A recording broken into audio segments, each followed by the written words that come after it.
வணக்கம் மதுமிதாவின் காற்றுவெளி நேயர்களே.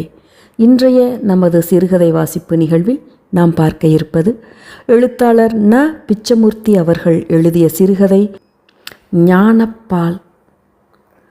லிங்கக்கட்டி சத்திரத்துக்கு வந்து 1 வருஷமாகிவிட்டது.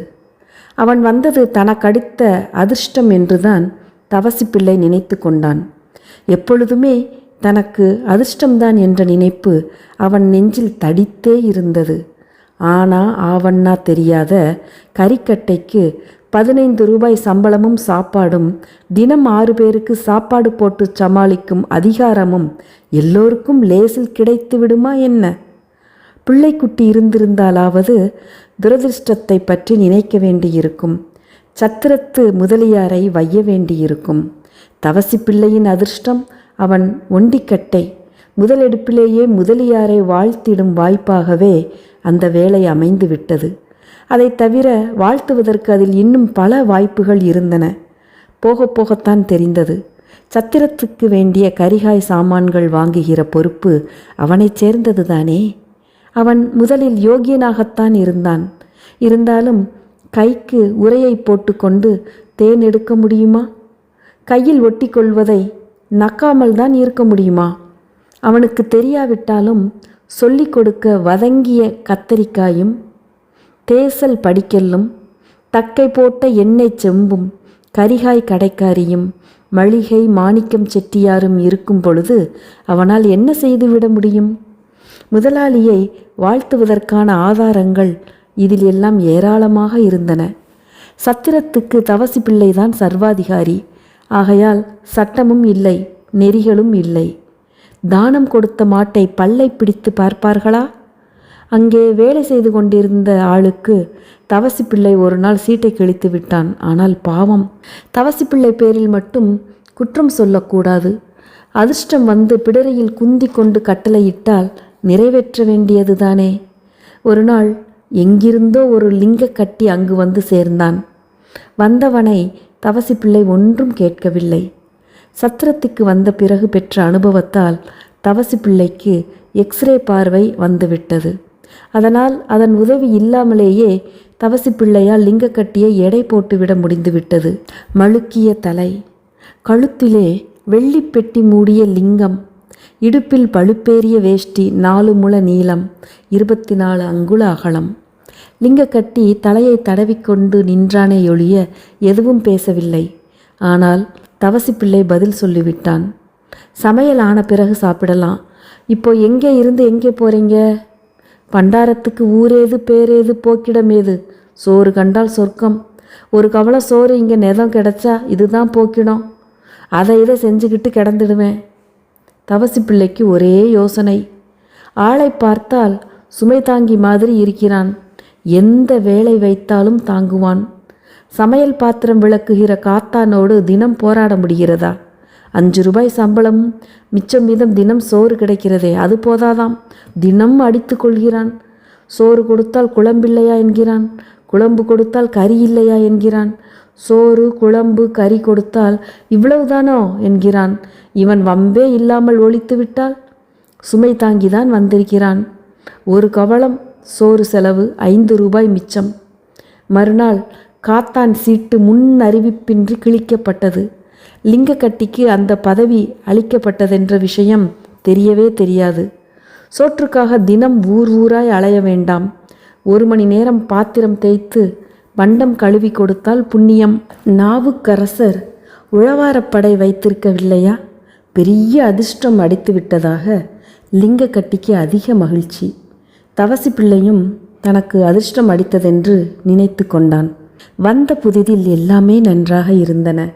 ஒரு கவளம் கேட்ட ஆளுக்கு 2 வேளையும் 3 கவளமும் கிடைத்து விட்டால் மனம் துள்ளாதா? பாத்திரங்கள் கரிபோக தேய்க்க பெற்று பளபளப்பாக இருந்தன. முனகாத நல்ல ஆள் கிடைப்பது ஒரு வாய்ப்புத்தான். சத்திரத்து வேலைக்குத்தான் புனையாம். காத்தான் சாமான் தூக்கும் கூலிக்காரன் அல்லவாம்.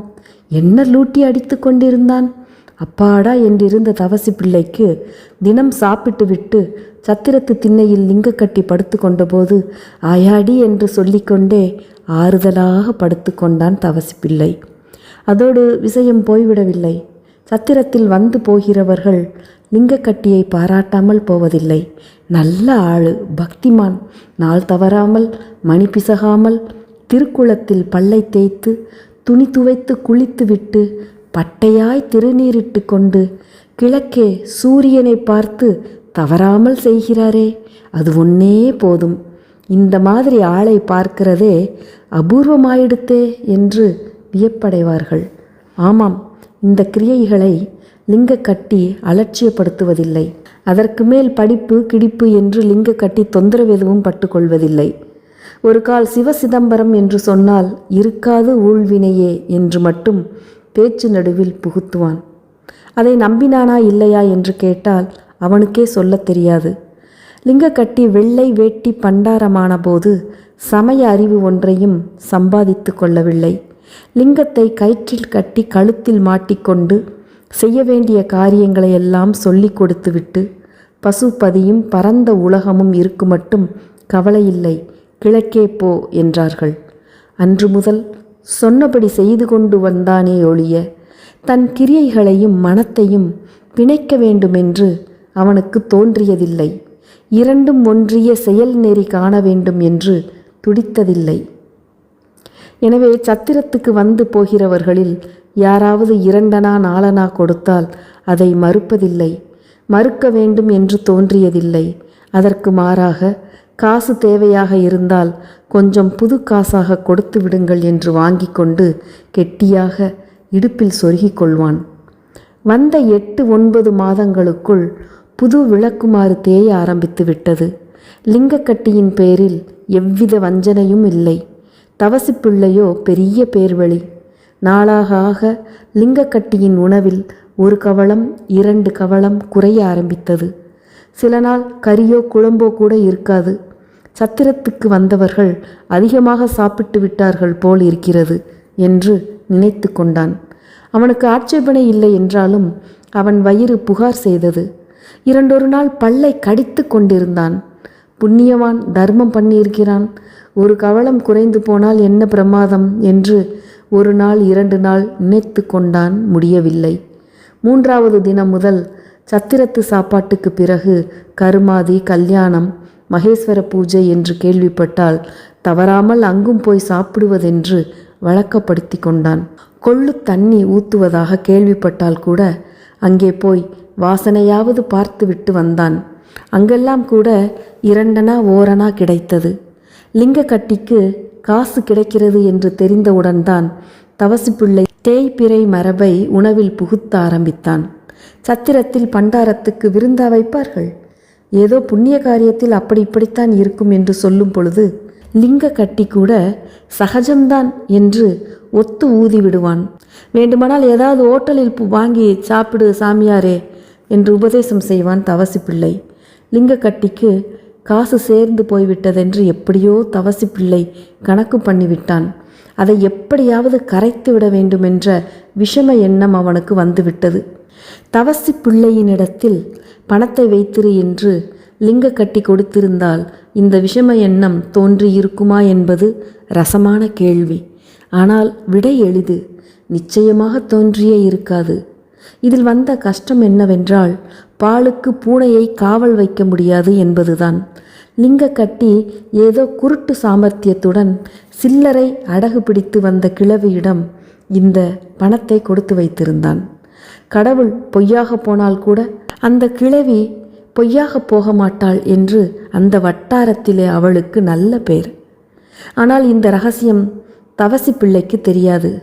திருட்டு பயல் என்று கருவிக்கொண்டே எப்போதும் போல் அரை வயிற்று சோறு போட்டு முழு வேலையையும் வாங்கி கொண்டிருந்தான். தவசிப்பிள்ளைக்கு ஒரு யோசனை தோன்றிற்று. என்ன லிங்கக்கட்டி, உனக்குத்தான் பெண்டாட்டி இல்லையே? பண்டாரமாச்சே, அப்படின்னா தொடுப்பு கூட அதென்னங்க, நாக்கு அழுகி போயிடாது? கோச்சுக்காத, உன் பணத்தை பின்ன என்ன செய்கிற? பத்திரமா இருக்குங்க. நீ நின்னா நெடுஞ்சுவரு, விழுந்தா குட்டிச்சுவரு. பெண்ணா பிள்ளையா பொண்டாட்டியா ஒன்றும் தான் இல்லை. காலநாவுக்கு காரா பூந்தி கூட வாங்கி சாப்பிட மாட்டேன். பணத்தை பத்திரமா வச்சுட்டு என்ன பண்ணுவ? உள்ளபடியே லிங்கக்கட்டிக்கு திகைப்பாய் போய்விட்டது. ஆமாம், பணத்தை வைத்துக்கொண்டு என்ன பண்ணுகிறது? பின்ன எரிஞ்சிடலாமா? அதுக்கு சொல்லலை, ஒரு நல்ல காரியம் சொல்கிறேன், யோசிச்சு பாரு. ஓ, கழுத்து லிங்கம் இருக்குல்ல? ஆமாம். இதை கவுத்தால கட்டி போட்டுக்கிட்டு கிடைக்கிறியே, இருக்கிற பணத்துக்கு பவுனுக்கு இவனை வாங்கி செயின் பண்ணி லிங்கத்தை அதில் கோத்துப்பிட. கழுத்துக்கும் அழகாக இருக்கும், லிங்கமும் பார்வையாக இருக்கும். திருக்குளத்தில் திருநீரும் தங்க செயின் லிங்கமுமா கிழக்கே சூரியனை பார்த்து கொண்டு நிற்கிறத பார்த்தா அசல் சிவப்பழம்பாங்க. நல்லா இருக்குமே. என் கழுத்துக்கு என்னத்துக்குங்க? உன் கழுத்துக்கா செயின்? இல்லை இல்லை, லிங்கத்துக்கு செயின் செய்ய சொல்கிறேன். செயின் போட்ட லிங்கத்தை மடியிலே கட்டிக்கிறியா? இல்லை இல்லை. அப்படின்னா கழுத்தில் தானே போட்டுக்கணும். செஞ்சால் பார்த்துக்குவோம் என்று லிங்க கட்டி சொல்லி பேச்சை வெட்டி விட்டு விட்டான். தவசி பிள்ளையும் அதோடு போய்விட்டான். தென்னம் நெற்று சீக்கிரமாக முளைத்து விடாது, கொஞ்சம் காலம் பிடிக்கும். அது மாதிரி லிங்க கட்டி மனத்திலே போட்ட தென்னம் நெற்றும் மெதுவாக முளைக்க ஆரம்பித்தது. கிழவி நல்லவள்தான், ஆனால் வயசாயிடுச்சே. ஒரு சமயத்தை போல ஒரு சமயம் இருக்குமா? ஆள் யாரும் தெரியவில்லையே. தவசி பிள்ளை சொல்கிறது நல்ல யோசனைதான். லிங்கத்துக்கு செயின் பண்ணினால் நல்லாத்தான் இருக்கும் என்றெல்லாம் யோசனை செய்து கொண்டே இருந்தான். இதற்குள் வயது 1 வருஷம் கூடிவிட்டது. புகையிலையைப் போல காய்ந்து வந்த லிங்க கட்டி வெள்ளரி பழம் மாதிரி ஆகிவிட்டான். ஒரு நாள் திடீரென்று ஆசாரியிடம் போய் தனக்கு செயின் செய்ய எவ்வளவு பவுன் வேண்டும் என்று கேட்டான். ஆசாரிக்கு சிரிப்பு தாங்கவில்லை. இந்த வயதிலா கல்யாணம் செய்து கொள்ளப் போகிறாய் என்று கிண்டலாக கேட்டான். இல்லை, இந்த லிங்கத்துக்கு என்று காட்டினதும் வியாபார ரீதியில் ஆசாரி பேசத் தொடங்கிவிட்டான். 3/4 பவுன்லேருந்து செய்யலாம், அதுக்கு குறைஞ்சி கூலி உனக்காக 15 ரூபா. என்னையா 3/4 பவுனுக்கு? அதானையா, சின்ன செயினுக்கு பெரிய கூலி, பெரிய செயினுக்கு சின்ன கூலி. பெரிய செயினாவே லிங்கத்துக்கு பண்ணி கட்டிக்கையேன். ஏதோ பார்த்து கூலி வாங்கிக்கோ ஐயா, பவுன் வாங்கியாரேன் என்று திரும்பிவிட்டான். 15 நாள் கழித்து திருக்குளத்தில் நீராடிவிட்டு திருநீர் அணிந்து தங்கச் செயினும் லிங்கமும் துலங்க லிங்க கட்டி சத்திரத்துக்கு திரும்பி வந்தான். தவசி பிள்ளை திண்ணையில் ஏதோ சில்லறை வியாபாரம் பண்ணி கொண்டிருந்தான். லிங்க கட்டியை பார்த்ததும் புதுமையாக இருந்தது. இன்னதென்று ஒரு நிமிஷம் விளங்கவில்லை. பிறகுதான் தெரிந்தது. சபாஷ் சபாஷ், ரகசியமாக செஞ்சிட்டையே என்றான் சந்தோஷம் பொங்க. என்ன பிரம்மாத காரியம், ஏதோ ஆண்டவனுக்கு உவப்பா இருக்கேன்னு. நல்ல காரியம் நல்ல காரியம் என்றான் தவசி பிள்ளை. கண்ணிலே படாத காசாக வைத்து கொள்வதை விட்டு திருட்டு பயலை வருத்தி அழைப்பது போன்ற காரியத்தை செய்து விட்டானே இந்த ஆள் என்று நினைத்து கொண்டான். ஏன் இந்த யோசனை சொன்னோம் என்ற கழிவிறக்கத்தின் சாயல் கூட படர்ந்து விட்டது. செயின் போட்ட லிங்க கட்டியாகிவிட்டதற்காக அவன் ஒன்றும் மாறிவிடவில்லை. வழக்கம் போல சத்திரத்து காரியங்களை பார்த்து கொண்டான். கழிவிறக்கம் காட்டிய தவசி பிள்ளையும் மாறவில்லை. பண்டாரத்துக்கு கொடுக்கிற கவளத்தில் ஏற்றம் ஒன்றும் ஏற்படவில்லை. இதற்கு பிறகு 4 மாதம் இருக்கலாம். லிங்க கட்டிக்கு திடீரென்று ஒரு நினைப்பு வந்தது. தம்பி, திருமுலைப்பால் உற்சவத்துக்கு போகணும்னு தோணுது, போயிட்டு 1 வாரத்தில் வந்துடுறேன் என்றான் தவசி பிள்ளையிடம். கொடுத்து வச்சிருக்கணும், போயிட்டு வா. பாத்திரம் எல்லாம் விளக்கணுமே, யாரையாவது வச்சு பார்த்துக்கிடுற. மறுநாள் சீர்காழிக்கு லிங்க கட்டி புறப்பட்டு விட்டான். 1 வாரம் லிங்க கட்டி இல்லாமல் பொழுதை ஓட்ட வேண்டுமே என்று கவலை கொண்ட தவசி பிள்ளை படுக்கப் போகும் முன் 1 நாளாச்சு என்று கணக்கிட்டு கொண்டு படுத்தான். ஒவ்வொரு தினமும் ரப்பர் மிட்டாய் மாதிரி நீண்டது. 4ஆம் நாள் காலை தவசி பிள்ளை காய்கறி நறுக்கி கொண்டிருந்தான். முற்றிலும் எதிர்பாராமல் லிங்கக்கட்டி எதிரே வந்து நின்றான். தவசி பிள்ளைக்கு கனவா என்று கூட தோன்றிவிட்டது. என்ன லிங்கக்கட்டியா? பின்னே அதுக்குள்ளார வந்துட்டியே என்று கேட்டுக்கொண்டே லிங்கக்கட்டியை மேலும் கீழும் பார்த்தான். கைம்பெண் கழுத்து போல் இருந்தது. என்ன பண்டாரம், லிங்க சங்கிலி ஒன்னையும் காணோமே. ஆமாம், எங்கே? ஏமாந்து போயிட்டேன். எப்படி போச்சு? அதாங்க ஞானப்பால் விளக்கமாக சொன்னால தெரியும்.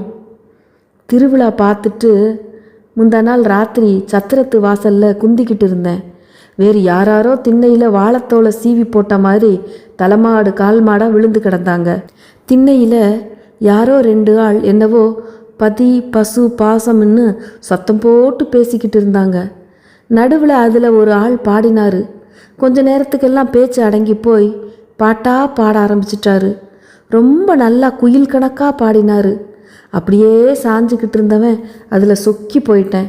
மாங்காய் பாலுண்டு மலை மேல் இருப்போருக்கு தேங்காய் பால் ஏதுக்கடி குதம்பாய் அப்படின்னு ஒரு பாட்டு பாடினார். அப்படியே மெய் மறந்தே போயிட்டேன். பிறகு பாட்டே காதில் விழலை. அப்புறம் நினைப்பு வந்தப்போ கண்ணை திறந்து பார்த்தேன். கிழக்கு வெளுத்துக்கிட்டு இருந்தது. திருவிழா அலுப்பும் அந்த பாட்டும் என்ன அப்படி அமட்டி விட்டது. நல்ல தூக்கம்னு நினைத்துக்கிட்ட போது ஒரு திகில் பிறந்தது. கழுத்தென்னவோ லேசாக இருந்தது. தொட்டு தடவி பார்த்தேன். லிங்கம்மா செயினா ஒன்றையும் காணோம். யாரோ தூங்கி கொண்டிருந்த பொழுது அடிச்சுக்கிட்டு போயிட்டாங்க. சத்திரத்து திண்ணையில் இருந்தவங்கள ஒவ்வொருத்தராக பார்த்தேன். திருடி இருப்பாங்கன்னு அவர்களை பார்த்தா தோணலை. என்ன பார்க்குறீங்க பண்டாரம்? திண்ணையில் இருந்தவங்க விசாரித்தாங்க. நான் நடந்ததை சொன்னேன். அவங்க சிரித்தாங்க. சாமி எடுத்துக்கிட்டு போயிருக்கோம், ஞானப்பால் கொடுக்க வேணாம் என்றார்கள். எனக்கு சுருக்கென்று பட்டது. லிங்கத்துக்கு போய் மட்டி மாதிரி தங்கச்சங்கிலி செஞ்சேனே, பைத்தியக்காரத்தனம் என்று நினைத்து கொண்டே ஊருக்கு திரும்ப வந்துட்டேன். ஞானப்பால் கிடைச்சி போச்சு. அப்புறம் நான் போகிறேன். எங்கே? இப்படியே நீளமா. பின்ன ஏன் வந்த? சம்பளம் கொடுத்து வேறாள் பார்த்து வச்சுக்கோங்கன்னு சொல்ல வந்தேன்.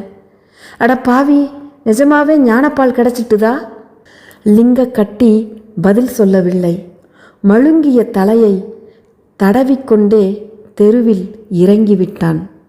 நாளை மற்றுமொரு கதையுடன் உங்கள் அனைவரையும் சந்திக்கும் வரை அன்பு வணக்கங்கள் கூறி விடைபெறுவது உங்கள் மதுமிதா.